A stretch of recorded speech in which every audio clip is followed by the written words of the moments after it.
निःशुल्क रूप से मिलनी चाहिए। क्योंकि एक बार को आप सोचिए, आखिर उस बच्चे की गलती क्या होती है जो एक गरीब घर में पैदा होता है और उसको बेहतर शिक्षा से वंचित होना पड़ता है। शिक्षा के सामने एक पैसे की दीवार खड़ी है, जो जितनी ऊंची दीवार लांघ सकता है, जो जितना अधिक पैसा शिक्षा पे खर्च कर सकता है, वो उतनी बेहतर शिक्षा पा सकता है। लेकिन अगर एक देश एक है, लोकतांत्रिक देश है, तो शिक्षा भी सबको एक समान रूप से तो मिलनी ही चाहिए।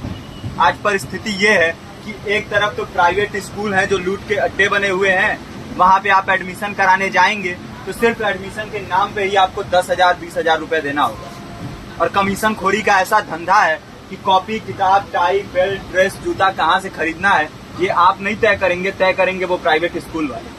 यानी आम लोगों की मेहनत की आखिरी कौड़ी उनके जेब से वसूल लेना चाहते हैं। और दूसरी तरफ सरकारी स्कूलों में न तो पर्याप्त टीचर है, न पर्याप्त बिल्डिंगें हैं। 2019 का ही ये पुराना आंकड़ा है कि हर 100 में से 52 स्कूलों में या तो एक टीचर है या 2 टीचर हैं। और उन्हीं टीचरों के ऊपर जिम्मेदारी थोप दी जाती है कि जनगणना करो, मतगणना करो, पशुगणना करो, तमाम काम करवाए जाते हैं। और 19 के बाद से तब से कितने टीचर रिटायर हुए होंगे और 18 के बाद से कोई टीचर की वैकेंसी भी नहीं है।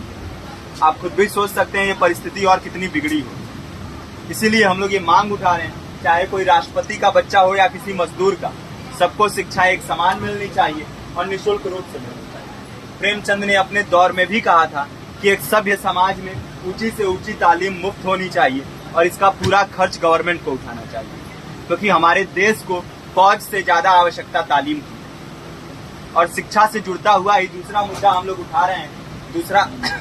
दूसरा मुद्दा है रोजगार का। रोजगार की परिस्थिति ये है कि आज सरकारी सेक्टर हो या प्राइवेट, सब कुछ ठेका संविदा के हवाले किया जा रहा है। परमानेंट नौकरियां लगातार घटाई जा रही है। इसी रेलवे में 1995 के आसपास लगभग 18.5 लाख कर्मचारी काम करते थे, लेकिन आज उनकी संख्या 12 लाख थी। आप खुद भी सोच सकते हैं कितने बड़े पैमाने पे परमानेंट पदों को घटाया जा रहा है। और आज आलम ये है, एक तरफ लाखों पद खाली पड़े हैं, फिर भी कोई वैकेंसी नहीं निकलती। जो वैकेंसियां निकलती हैं उनमें भ्रष्टाचार होता है, पेपर लीक हो जाते हैं। RO, UP police, BPSC, SSC, CGL, ऐसे तमाम पेपर लीक हो चुके हैं, आप लोग भी जानते ही। अभी नीट की धांधली में ये पता चला कि एक एक पेपर 30 लाख से 50-50 लाख रुपए में बेचा गया। हम और आप तो ये पैसा नहीं दे सकते। पूरी की पूरी कारस्तानी सरकार, प्रशासन, शिक्षा माफियाओं की होती है। और भुगतता कौन है? आम घरों के लोग, जो लोग सालों साल तैयारी करते हैं, दिन भर में 10-10 घंटे, 12-12 घंटे पढ़ते हैं। और इतनी कड़ी मेहनत के बाद, सालों साल की मेहनत के बाद उनके हाथ लगती है तो सिर्फ हताशा, निराशा, अवसाद। बहुत से छात्र नौजवान जो इस बेबसी में, इस डिप्रेशन में नहीं जी पाते, आत्महत्या तक के कदम उठा लेते हैं। लेकिन ये देश की विडंबना है कि टीवी चैनल, अखबार, मीडिया, नेता, मंत्रियों के लिए कहीं ये कोई मुद्दा नहीं है। उनके लिए मुद्दे हैं तो जाति, धर्म, रंग, नस्ल, अगड़ा पिछड़ा। आज जब पूरी परिस्थिति इतनी भयावह है तो ये जरूरी है कि लोगों के बीच में जाया जाए, लोगों को संगठित किया जाए और एकजुट किया जाए। क्योंकि आज अगर अपने मुद्दों पर बोलेंगे नहीं तो कल को ये परिस्थिति और बिगड़ेगी। हो सकता है ले दे के अपनी जिंदगी तो हम लोग काट ले जाएं, लेकिन आने वाली पीढ़ियों को क्या भविष्य देके जाएंगे, ये भी सोचने वाली बात है। हमारे साथी ने आपको पर्चा दिया है, पर्चा आप तक पहुंच गया है। पर्चे में और भी बातें हैं, इसको पूरा विस्तार से पढ़िए।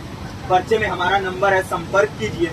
फेसबुक का, इंस्टाग्राम का लिंक है, आप वहां पे जाएंगे तो आपको पता भी चलते रहेगा कि लगातार किन किन माध्यमों से हम इस अभियान को चला रहे हैं। नुक्कड़ नाटक, संगीत, शिक्षा सहायता मंडल, लाइब्रेरी, तमाम माध्यमों से इस अभियान को चला रहे हैं और कोशिश कर रहे हैं कि बड़े से बड़े पैमाने पर हर जगह पे लोगों को संगठित किया जाए और एकजुट किया जाए।